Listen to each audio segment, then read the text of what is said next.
Ito yung way. Ito, yung may papunta sa subdivision yan. Malapit na sa amin. Tanong, katabi lang ng pader lang pagitan namin sa subdivision. Bahay ko. Ito. Itong road na to, papunta to dun sa pila ng tricycle. Punta ako dun.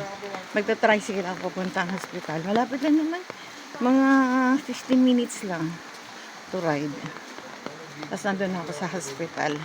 Kukuha lang ako ng kukunin ko lang yung aking result sa ultrasound ko nung na Thursday. Ngayon ang kuha. Ganda yung daan dito, kaya lang medyo ikot lang to kaysa dun sa normal kong dinadaanan. Mas malapit dun sa yung ginagawang kanal, pinakita ko dati. Mas yun, mas malapit.